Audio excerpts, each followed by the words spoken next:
Disney Plus just straight up shelved Snow White. No warning, no explanation, just vanished like it never existed. This is brand panic at its finest.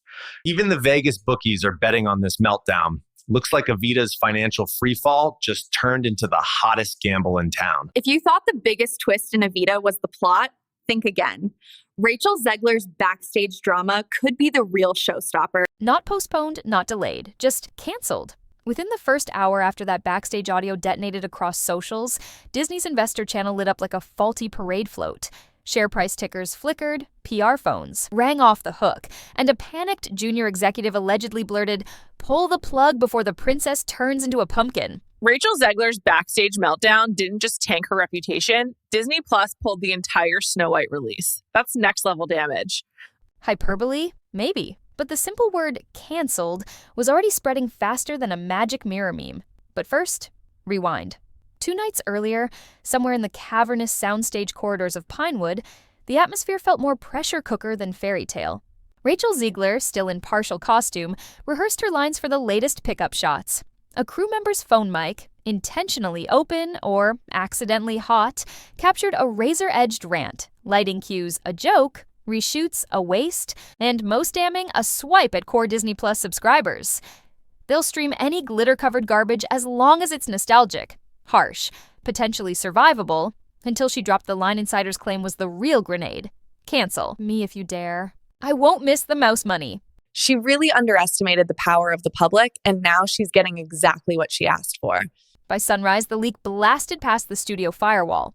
A tinny 40-second clip slipped onto an obscure fan forum, got screen recorded on TikTok, then shape-shifted overnight into half a dozen meme formats. Snow White in glitch art sunglasses, speech bubbles dripping sarcasm, techno remixes of Rachel's rant echoing under drum and bass drops. Breakfast news anchors woke to footage they couldn't legally air, yet still teased in coy lower thirds. At the 24-hour mark, fan petitions demanding Disney shelve the film sprinted past 100,000 signatures, enough to fill every seat in Disneyland twice over. Yet that was only the surface flame. In encrypted signal chats and private Slack channels, a darker fire raged. Man, that backstage recording? Total dynamite. I mean, you drop something like that and it's game over for everyone. Inside Burbank headquarters, the phrase content risk assessment ricocheted off glass walls like a ricocheting bullet. Legal drafted worst-case talking points with timestamps and hypothetical soul-searching. If asked about brand betrayal, pivot to legacy stewardship. Marketing yanked scheduled teaser ads from 2 high-traffic family channels. Primetime test balloons vanished mid-commercial. Break, leaving awkward 5-second black frames that viewers assumed were glitches. Boardroom whispers hardened into bullet point action items. Evaluate soft cancel. Price out damage control. Determine if recasting reshoots are feasible. And, most chilling, scope cost of burying project in vault. Rachel Zegler has been recast in Paddington 3 due to strikes, but I have a sneaking suspicion the strikes are only a cop-out for the fact that she has had so much negative press. Critics snarled back. Diva confirmed time for accountability. And insiders? They muttered that the studio's forensics lab matched the voice print, the hallway reverb lined up with ceiling height measurements, and someone in the lighting department was sweating bullets because his swipe card pinged the corridor exactly. When the rant was recorded, 18 hours after Clip 1 surfaced, a second file exploded. 6 minutes, muffled but unmistakable. Ambient chatter matched the call sheet from the same night. Prop master cracking a joke, first AD calling reset, Rachel's voice slicing through with surgical precision. Lawyers launched cease and desist missiles. Each strike detonated. A Streisand aftershock. Views tripled, duets doubled, commentary channels looped the audio under fair use satire, and late-night monologues spliced it with mouse-ear sound effects. This is absolutely insane. If she didn't end her career with Snow White, this is definitely it. Why swing a hammer when the nail is already 3/4 into the coffin lid? Clock marker, 48 hours. Investor relations scrambled an urgent stakeholder briefing. On that very call, according to an anonymous participant with a screenshot of the meeting agenda, the phrase streaming release contingency slid into the minutes. Contingency. Translation, somebody dared utter the nuclear option. Skip Disney Plus entirely, vault the movie until outrage fatigue sets in, or, uglier yet, write it off as a holiday season tax loss. Fact, ticket resales for Hush Hush preview screenings cratered below face value in 47 minutes after the briefing leak. Evita's officially filed for bankruptcy, leaving the producers scrambling to explain what went wrong. Secondary markets looked like a clearance aisle. VIP seats for $12, popcorn vouchers thrown in like consolation prizes. Emotion. Die-hard Disney adults describe the sensation as tidal grief. The childhood kaleidoscope cracking in slow motion, shards of nostalgia glinting under harsh fluorescent light. War room term, platform triage, patch the bleeding app, cauterize the brand artery, pray the patient survives long enough for the next Marvel binge to distract shareholders.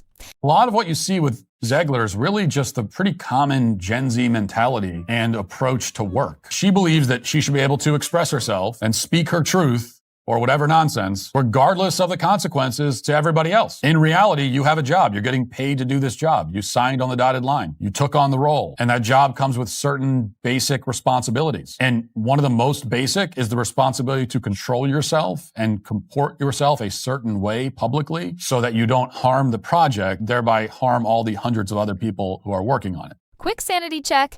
If you're here for unfiltered boardroom leaks and late-night memo drama, gently tap subscribe so tomorrow's Scorch file lands in your feed first. Short, sweet, done. Like a mic drop in a darkened boardroom, no applause. Required DARS escalation. Day 4, the pressure cooker bursts wide open. A third audio fragment hits the internet. 11 full minutes of gut-punching, static-laced truth bombs. Critics declare apocalypse. This is the final nail. Defenders scream deepfake. Too convenient, too clean. Somebody's trying to sink her. Why is she starring in the West End version of Evita? I don't understand it. Is what I would say if I had no taste. Rachel Zegler, oh my god. When are you guys gonna see how much of a powerhouse she is? I love Rachel Zegler so much. I just wanted to let you guys know that I will be sat front and center to see this icon slay Evita. Oh my god, I can't wait. I am gonna see it when it first opens. I already know that. I can't wait to see this diva. Oh my god! And insiders? They whisper that Disney's own forensic team authenticated the waveform. Timestamps lined up, ambient noise matches the same corridor where Rachel's meltdown happened. No plausible deniability left. Disney's outside counsel fires off a midnight statement. 3 sentences, no pleasantries, no disclaimers. The final line lands like a gavel drop. We acknowledge the material exists. Acknowledge. Material exists. Not a denial, just a cold rain shower on a raging bonfire. Every fan blog runs with that line like it's the new gospel. So is this a meltdown or marketing strategy? Either way, pass the popcorn, because when Rachel is involved, you know it's going to be the greatest show on earth. One of the merchandising partners quietly pauses manufacturing on Snow White dolls. Plastic smiles frozen mid-curtsy, as if they too are waiting for the final verdict. A European streaming partner sends a carefully worded request for clarification of release timeline. Corporate speak for, "Are we about to get burned by this too?"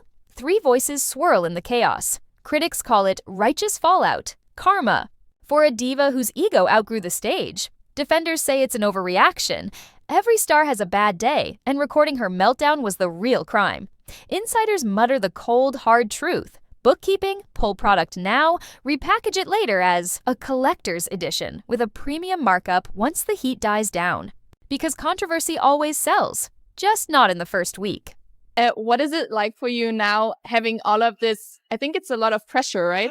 It's definitely a lot of pressure, but I surround very good people who keep me grounded and try to just stay as true to myself as I possibly can. Rhetorical stinger. Is art still art when its release calendar obeys marketing mood rings? When the next quarter's stock price dictates whether a princess sings or stays silent? The internal Slack channel for Disney Plus Originals flips project status from go to hold. A single click, but it feels like an execution order. Cast morale yo-yos between panic and resigned acceptance. Some actors call their agents in tears. Some ask if their contracts have exit clauses. Others record ironic Instagram reels lip-syncing princess songs with clown filters, virtual tears rolling down virtual cheeks. Rachel's social media goes full ghost. No tweets, no cryptic likes, not even a staged selfie at her favorite cafe. Is she shattered, career in ashes, or quietly negotiating the mother of all comeback deals? Fact, 2 secondary sponsors freeze promotional funds earmarked for digital billboards that were set to roll out across Times Square next week. Gone, just like that. No giant posters, no tie-in merch, no Snow White saves the day headline. The partner in crime and one of the most entitled. I deserve to be paid for every hour that it is streamed online. Toxic. I'm a narcissist. Man-hating. She's not going to be safe for the prince. Nasty. The last part, her words. Who single-handedly actually annoyed everyone so bad they skipped this mess. Well played. Emotion, fan pages pivot from rage to pity, candle emojis popping up like vigil lights at a crime scene. Triple beat with a twist. They begged for an apology, waited for an explanation, received a cryptic Bible verse posted by an unverified alt account. Gospel or troll? Nobody knows, but everybody's talking. Heartbeat hook at minute 12. A blurry screenshot of an internal Disney Plus dashboard leaks. Project codename Apple Blossom. Status: delivery date removed. 1 line, 1 screenshot. Frenzy. Because in the age of viral scandal, even the smallest confirmation, 1 line in a corporate dashboard, can unleash a tidal wave bigger than any studio can control. And Rachel's story? It's no longer hers alone. Next. Beat. An anonymous crew member, no name, no title, drops a PDF into a theater blog inbox in the dead of night. It's allegedly a PowerPoint, but the file name reads like a ransom note: risk mitigation, streaming cancellation. Slide 1 proposes delaying the release. Indefinitely pending brand safety evaluation. Corporate speak for, we're in damage control mode. Slide 2 breaks down the cost of refunding promotional bundles. Numbers so high they look like Monopoly money, enough to pay for a mid-sized Broadway revival. Slide 3, a single question mark icon under the words. Alternative content fill. Translation: find a substitute princess. Replace her with another golden goose. Marvel, perhaps? That sound you hear is a generation of Snow White fans collectively gasping. Triple beat. Outrage, rumor, then silence. 6-hour blackout on internal comms. Slack channels archived, email servers quiet as a tomb, while executives retreat into WOM, encrypted video calls. When the lights flick back on, the newsroom at Deadline chases a single quote from a person familiar with the discussion, claiming Disney Plus is exploring several distribution scenarios, including outright cancellation. Keyword exploring, not deciding. But exploring is enough to send the internet into meltdown. Fan edits pop up faster than mushrooms after a summer rain. Mock movie posters reading "No White," dwarfs holding eviction notices. A gingerbread cottage flattened by a giant iron mouse head. Clock marker, day 10. A senior VP spotted leaving the Burbank offices after midnight. Clutching a manila folder labeled Snow W, paparazzi flashbulbs pop like a bank heist getaway. He ducks into a black SUV, lips zipped. Rhetorical chain: do executives usually work late on a sure thing launch, or only on a title wrestling the guillotine? Next morning, the entertainment trades print the rumor that Disney is considering a vault strategy, the corporate equivalent of witness protection. Bury the film for a minimum of 3 years, then reintroduce it when the dust settles and controversy feels quaint. Critics howl sellout. This is cowardice, they say. Defenders call it strategic, a smart move to protect the brand. Insiders whisper one word: burial at sea, because sometimes it's easier to sink a ship than salvage a wreck. Deep breath. Enter the 4th leak. An email thread between Disney Plus marketing leads, the subject line marked urgent release strategy. 1 line highlighted in corporate yellow jumps off the screen. If cancellation leaks, emphasize family values repositioning. That phrase alone sparks a new hashtag war, a digital mudslide that buries any hope of a quiet rebrand. Because what does family values even mean when the same studio owns Deadpool and Alien? The internet roars its answer in all caps: hypocrisy. And in that roar, the world realizes that this story, like the best fairy tales, was never really about the princess at all. Fact: Disney stock wobbles 2 percentage points intraday, a tremor that sends analysts on cable finance shows into hushed tones normally reserved for recession forecasts. Brand trust, they intone, as if reading from an obituary, once lost is hard to buy back. War room term: reputational. Cliff: once you fall, even the best PR team can't build a ladder fast enough. Rhetorical question: can a fairy tale survive when the fairy dust turns radioactive? When the Seven Dwarfs start looking like a legal liability instead of a merchandising jackpot? Clock marker, 2 weeks. Executives schedule an all-hands Zoom for Snow White staff. Cameras off, mics muted, chat disabled, like a digital courtroom with no one allowed to speak. The meeting ends in under 7 minutes. Employees exit in stunned silence, some too shell-shocked to even text. A few leak emojis-only reactions, skulls, hourglasses, blackened apples. No new release date announced, no promise statement, just an echo of unanswered questions. Triple beat with a twist. 1. Fans launch a Save Snow White campaign, petitions, hashtags, digital candles. 2. Opponents organize a counter boycott, warning Disney to stop coddling divas and start listening to the fans. 3. Disney Plus quietly removes the film from its upcoming title's splash reel, like it was never there at all. Not postponed, not delayed, just vanished like a ghost in the digital wind. Percussion paragraph, gone.